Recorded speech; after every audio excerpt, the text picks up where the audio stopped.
As always, it is my pleasure that you join me for today's podcast of Second Chance Coaching. My name is Dr. Richard Lewis. If you'd be so kind as to leave me a rating and your feedback, I would very much appreciate it, and it will help others like you to optimally discover this podcast wherever you listen to this and your other favorite podcast. As you know, at Second Chance Coaching, we focus on seeing everyday life through the eyes of the returning citizen and highlighting the resiliency of the human spirit.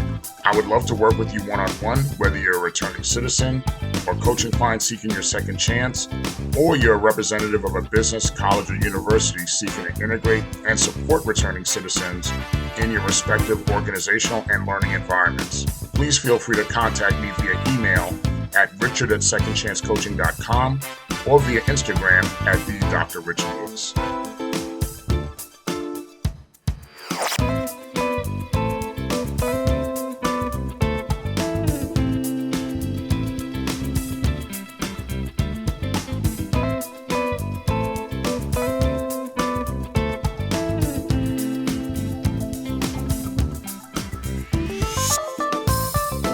Welcome to another edition of Second Chance Coaching, and welcome to another week of your reentry journey from whichever corner of the world you're listening from.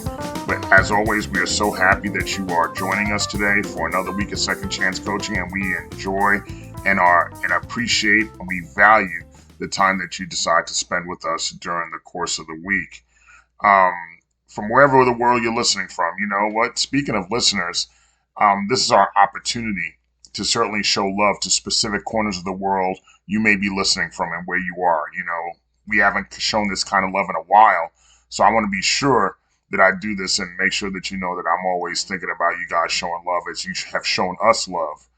In the United States of America, you know, our biggest listenership comes from the state of Florida, which is where I live and where we're based from, so I would imagine that the state of Florida would be where we have our biggest listenership.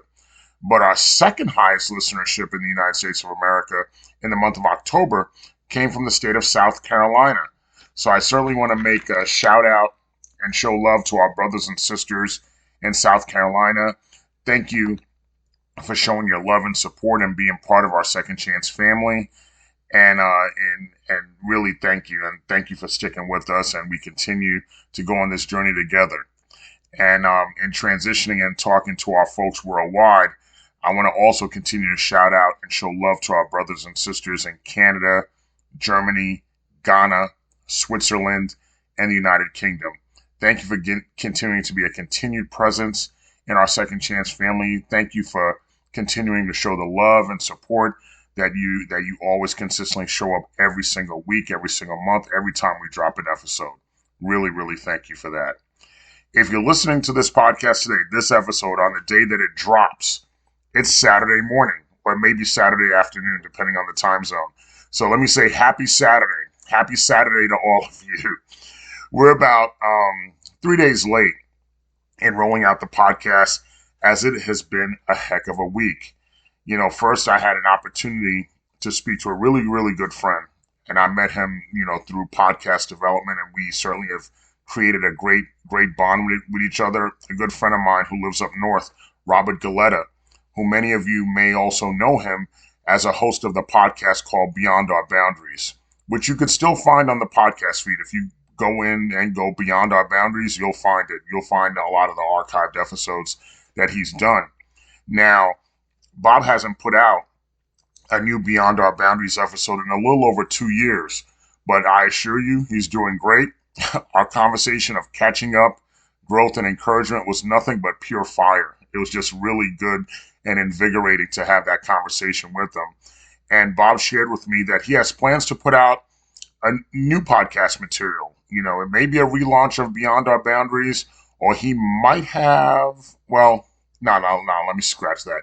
No, he definitely will have some new and exciting stuff for you to chew on.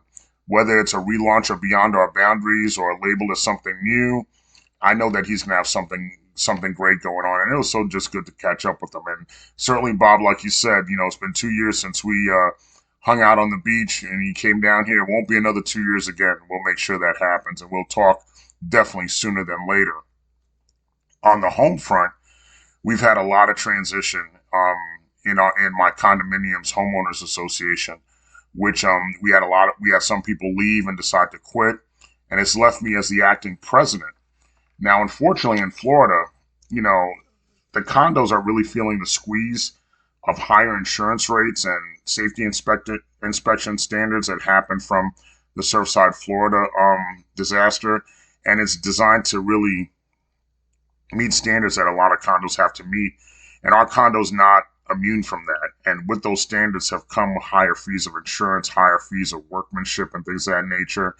And it really has put pressure on a lot of condo boards. And like I said, our board is not immune from that.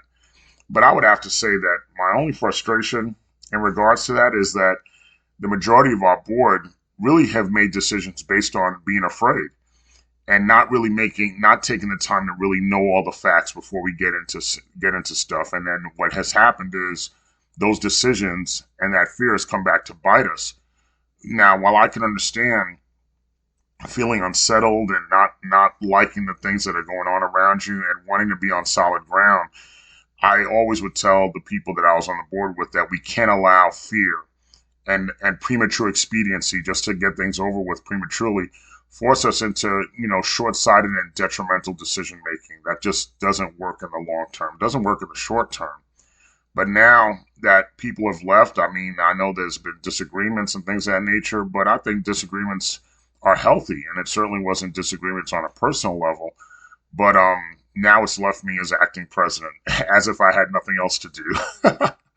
But I'll continue to ask that all of you pray for me as I take on this new mantle of leadership, the leadership of the place of where I live, so that we as a board can right the ship, because I definitely cannot do it by myself. And I recognize that, as all good servant leaders, or I hope to be a good servant leader, recognize that you can't do it on your own, that I can't do it on my own, that this has to be done in cooperation with my fellow board members, the fellow resident owners.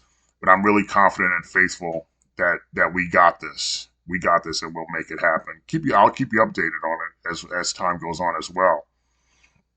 I also had, to move to another subject, I also had the unusual high amount of, not unusual, the usual high amount of grading, teaching, student interaction, all the stuff going on with classes, a lot of speeches going on, and also had meetings in preparation for the next rollout of our faculty speaker series, and certainly prepping for the business of the holiday season. As we get closer to the holiday season or closer to the end of the semester, it always gets busy. It always ramps up. And those are the kind of things that we deal with every day at the college. So that's pretty exciting. Took up a lot of time this week, of course. But speaking of the holiday season, for me, the unofficial start of the holiday season really commences with my daughter's birthday, which was, if you're listening on the day that this podcast drops, it was this past Thursday. So I'll say publicly again, happy birthday, Julian. And I hope you had a very special and blessed day. And like I said, when we spoke on the phone and we FaceTimed on your birthday, while it was your birthday, it was me who has definitely received the gift of 29 years and counting of being your father. So I love you, baby girl. You know that, but I'll always keep saying it. You're still my baby girl, even at 29 years old. 29 years old. I stay shocked that I actually have a 29-year-old daughter. 29 years old, that just rocks my mind. But, she's a phenomenal woman, so I'm not surprised. She's doing great. But one of the last things that come to mind for this past week has really been the coaching and consulting I've done. And usually, I'll say usually at the end of the year, coaching and consulting activities always seems to increase ever since I started doing this. I really haven't ID'd why that's the case, but at the end of the year, coaching and consulting activity really seems to increase. I met with a number of people, doing coaching and consulting, under that umbrella this week. And in some of those interactions, I met with some companies that are looking to explore about hiring returning citizens and how they continue, and not only hire them, but really continually support them in their workplace environment. So I was really happy to hear potentially what they want to do. I also met with a number of local individuals who are running for public office here in the state of Florida, as well as some current office, public office holders in the state of Florida to discuss, their communication strategies and how they, and what they do and how they hold office and how they are seeking and how they could support, you know, they really seek how they could support returning citizens and really the communities at large, and having so many of these conversations and having these conversations with folks about supporting returning citizens, what they could do, how they could really look at them as part of the community. It really got me thinking this week about the root and the foundation of second chance coaching. And that root and foundation is optimizing second chances of returning citizens in the United States and worldwide. And it really made me think of today's topic and talking about our foundational work, which is really welcoming people home, celebrate their coming home, and starting their lives over through the commencement of their reentry journey.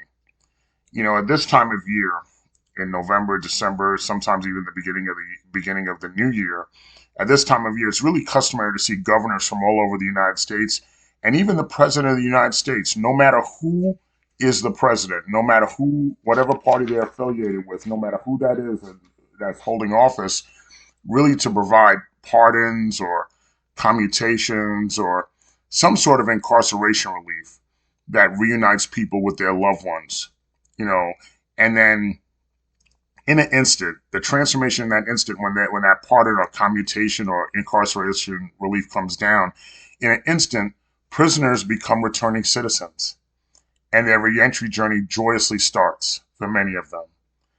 I could tell you that many people, when in prison, I was one of them, spend time visualizing and planning their release day and what they're going to do when they come home. That's something that keeps you alive, keeps you invigorated when you're doing that. But also there's an adjustment for you as the loved one. You might be the loved one that's supporting an incarcerated loved one, emotionally or financially or whatever. You're supporting an incarcerated loved one and waiting for them to come home. But even at this time of year where these pardons and commutations may take place, these reunions are not just regulated to the holiday season. It happens all year round. In the United States of America, an average of 10,000 people per week. Let me say that again so you can understand what I'm saying. And in the United States of America, an average of 10,000 people are released from state and or federal prison every single week. In addition, the annual number averages about 650,000 people released from prison, state or federal. So that's 650,000 new returning citizens in the United States every single year. But unfortunately, about 2/3 to about 70% are reincarcerated within 3 years for many reasons. It could be employment, it could be education, housing, mental health, maybe lack of family support. It could be those reasons and many, many more as to why recidivism rates could be so high. In my coming home, I was fortunate enough to be educated enough to have appealing employability. I certainly had incredible family support, didn't have to worry about housing, etc., things of that nature. And it's been a successful reentry journey so far, but it wasn't always easy. But whether you're in that position or whether you're the loved one that's looking in that position, let's look at coming home and starting over as to how, you could help a loved one start over. Let's look at coming home and starting over for that returning citizen and really look at the basic steps of a job search. All these things that we're about to talk about and these steps that we lay out, we do this all the time in our second chance coaching and consulting sessions. We do it all the time. So today, I guess we're giving you a little bit of a peek into what we do and the steps that we walk people through and the steps that you could follow for yourself or as a loved one following it in support of a loved one. But we have 3 sets of steps we want to go through today. But let's start first with the 7 tips that if you're the returning citizen, you have now come home. And let's talk about the 7 tips for you as the returning citizen to do to adjust to life now that you're home from incarceration. The 7 things. Number 1, learn what has changed. Learn what has changed since you've been gone. Whether you were gone 6 months like I was, or 6 years, or longer than that, what has changed? What technology has changed? Some of you are just experiencing smartphones for the first time. When I worked in the Fortune Society, I dealt with someone that was so traumatized because they had to deal with Metro cards, transit cards, and they weren't dealing with cash or tokens as readily anymore. And that's what they were used to. And just having Metro cards was a little bit of a shock, and not knowing even how to use it.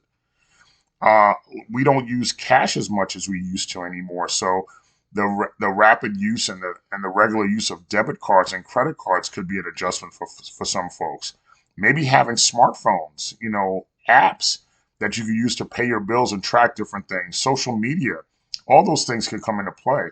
Now, I wasn't gone for so long, but one of the things that changed while I was gone was just family routines. A lot of family routines about how we ate dinner, who came in and out. That was an adjustment for me. And the one of the things that I don't like when people come home, they always want to tell you don't associate with other people with criminal justice records. Now, I could understand the mentality behind that, and we'll talk about some of the other steps that come into play. But what I will say is, as long as no one's not bringing you down or being a negative influence, don't underestimate the networking and the value of the experiences of other returning citizens. They could help as far as you navigating you through spaces in which they've already gone through before, and now you're going through. So look at family, friends, and loved ones as well, to really be your navigators as to what has changed since you've been gone. Number 2, find housing. Housing is the foundational stability of any of our existences, especially for those who are returning citizens. But of course, there is a lot of issues with housing is the criminal background checks. I remember when I was looking for housing, and I've said this in past episodes, there was challenges with housing. My ability to have my record sealed enabled me to get into the condo that I'm in right now.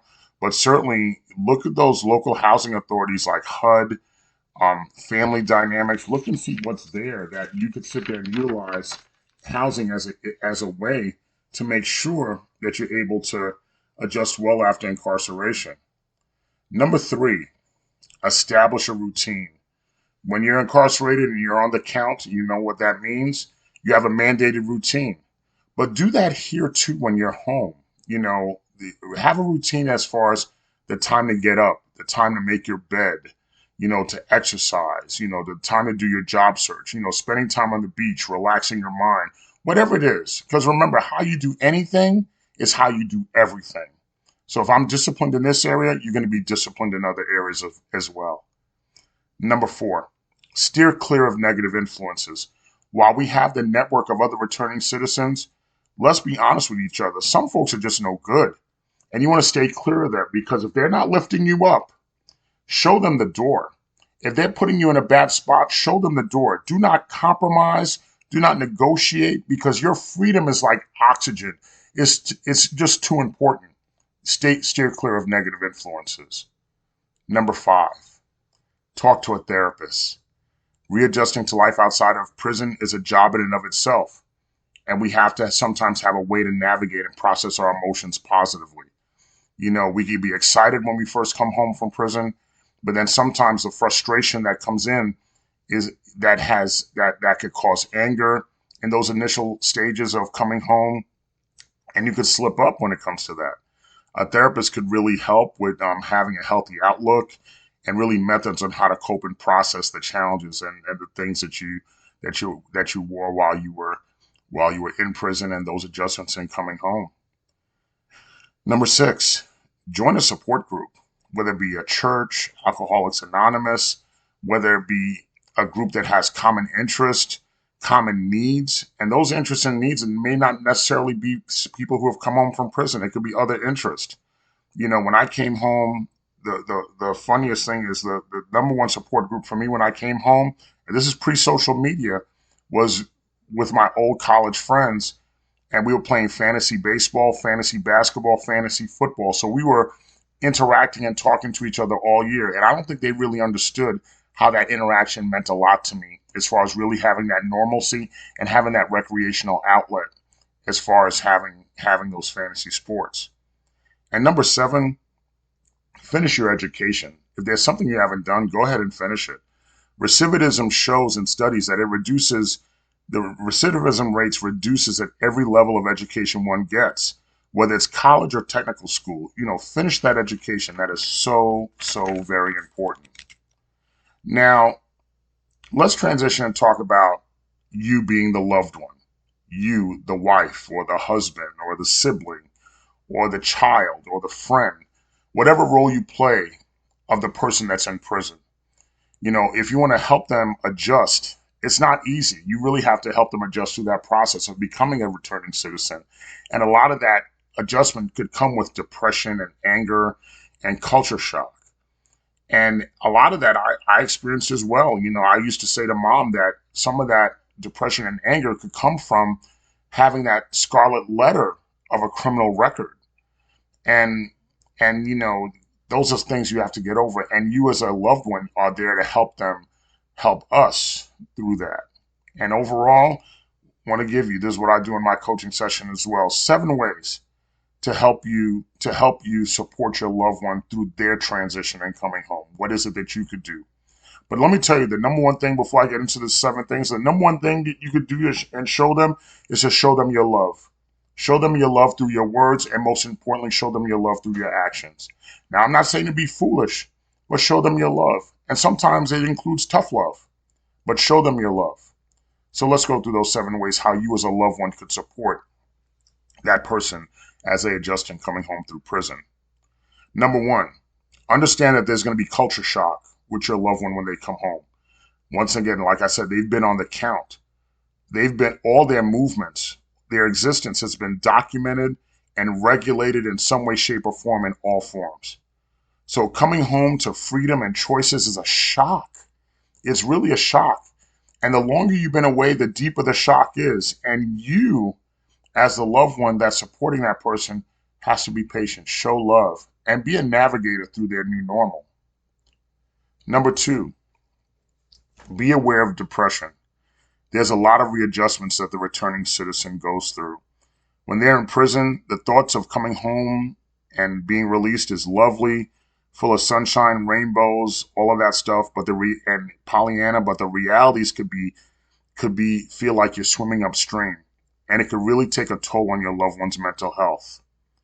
But how can you help through that? Help. 2 things that I would say that really help. Number 1, set small goals. Set 1 goal a day. That succeeding and accomplishing 1 small goal a day, and they can get bigger and bigger as you go along, could really breed success and confidence. Number 2, make sure you watch what the loved one says to themselves. Watch their self-talk. Because when I came home, I used to sit there and talk about, man, I'm a failure.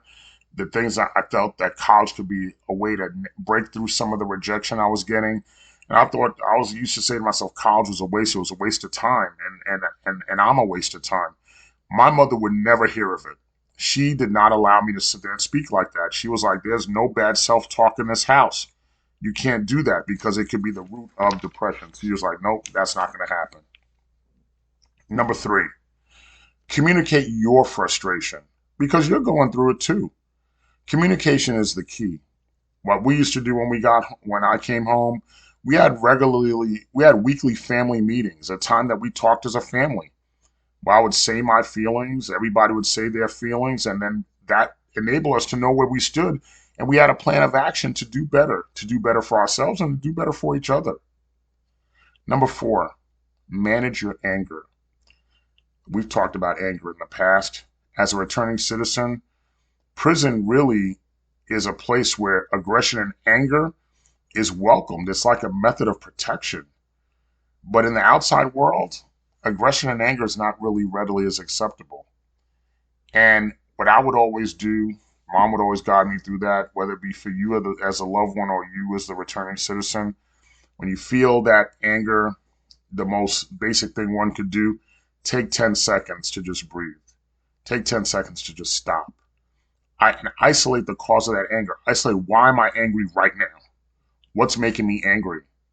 And that could really also get to a place of the solution to that anger. Number 5, Deal with how to, you as a loved one have to support that returning citizen in dealing with rejection. They're going to deal with rejection when it comes to looking for work.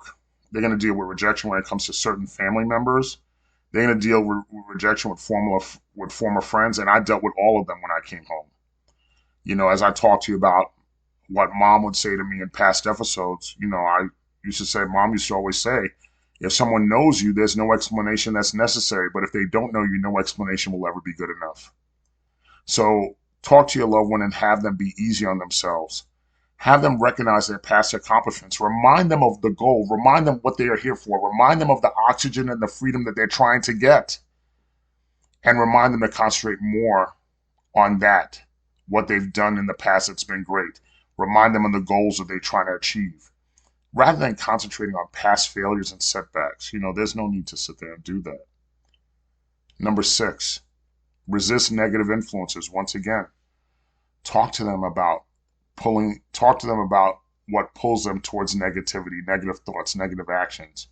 What could be pulling you towards negative thoughts, negative actions, and influences? Always keep concentrating on knowing the outcome. Know that the outcome, the long-term outcome, is going to be so much more satisfying than the temporary fix of a bad comfort zone.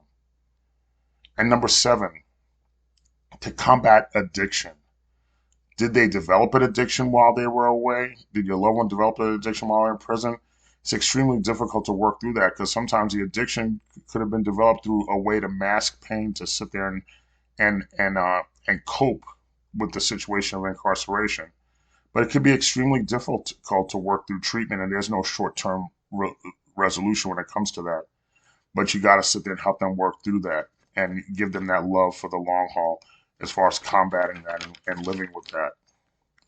The last thing I'll say is as far as the last thing I'll say, the last group of things I'll talk about is really now going back to talking to the returning citizen and know that recidivism is there. That's one of the biggest traps of recidivism is not being able to find work. And it's challenging to find work when one comes home from prison. Challenging, but not impossible.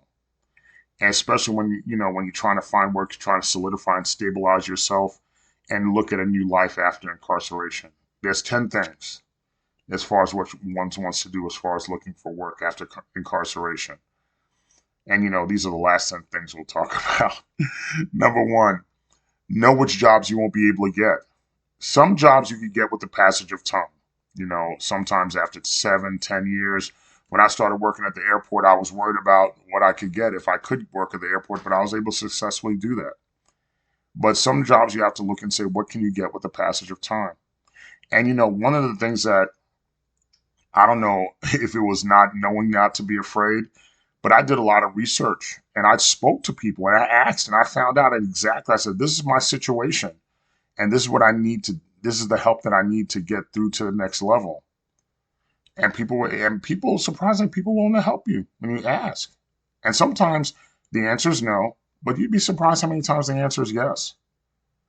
Number 2, review your record of convictions to make sure it's accurate. Your conviction record's like a credit report. Some entries are accurate, some entries are not accurate. So if it's inaccurate, you correct them and it'll be corrected. And then because as long as you stay informed, that's a powerful tool in your job search. Number 3, that I talk to people all the time, talk to returning citizens all the time. Be honest about your past. Be honest about what has happened because no matter what has happened, it won't change. But be honest with it. Be honest about your past. And that goes into number 4. And being honest with your past, take the time to develop your narrative. Talk about your past, but pivot to what you've done positively that you're going to sit there and be an asset to that company.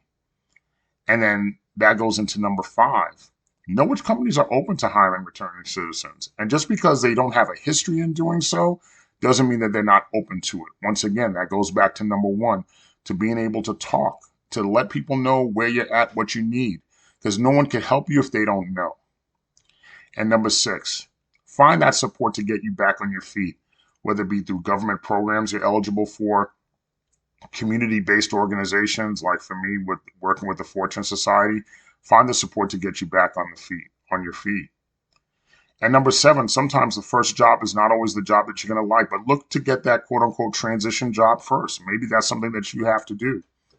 I worked in a transition job when I first came home. It didn't challenge my intellect. It wasn't, I was way overqualified for it, but it brought me back to the situation in which, working with people who were in different stages of their lives, and I got to learn a lot from them. And then I learned a lot from myself, and it helped me build that dynamic when I went for other jobs. I said, well, I was trusted here and I could be trusted to do something else. And I had that experience that I could take to other places. Number eight, some of you guys are already doing this or want to do it. Explore the option of starting your own legal business. Sometimes, a lot of times, people are, especially in the pandemic, they've Ubered and DoorDashed as two things that they have done on their own. And Uber and DoorDash are open to hiring and contracting returning citizens and performing those services. Number nine, volunteer in your community. I still volunteer in my community. That's the number one resource of the networking resource I have is the volunteering I have in my community, because when people see who I am, they trust what it is that I do. They trust being around me. They will trust being around you, and they'll be more apt to help you. And number 10, as I say, with all the love in my heart and all the love in my heart that I bring to you and share to you and extend to you, don't give up. Don't ever give up. I love that takes from Jimmy V's ESPY speech over 30 years ago. It's like, don't give up. There's nothing to give up. You could control not giving up, and you go forward with that. Because this year, you're that loved one supporting that returning citizen. You are one of the 650,000 new release stories that are going to take place or that have taken place this year in 2023. You'll be one of the 650,000 new release stories that take place in 2024. And I'm pulling for you. I'm pulling for all of you. I'm pulling for a 100% success rate. I'm pulling for 650,000 of 650,000 stories are completely and 100% successful. I know you got this. And if you need the help, you need the support, you want to reach out to us. You know where to find us. You know where to find us. You know how to email us. You know how to find us on social media. And we're here to help you. We're here to help. Thank you again, once again, worldwide in the United States, for showing all the love. Thank you for being patient that we came out on Saturday morning, Saturday afternoon, depending on where you're listening. And we certainly look forward to talking to you again next week. Thank you so much.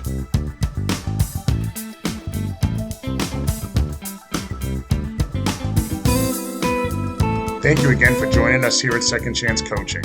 In addition to coaching services for individuals and businesses, I'm also available for speaking engagements and workshops on criminal justice reentry, human resources, as well as organizational culture and leadership. Feel free to email me at richard@secondchancecoaching.com, as well as connect with me on Instagram at @DrRichardLewis. Remember, every day you are given this opportunity for your second chance, and I know you'll make the best of it. I love you all, and I look forward to connecting with you next time here at Second Chance Coaching.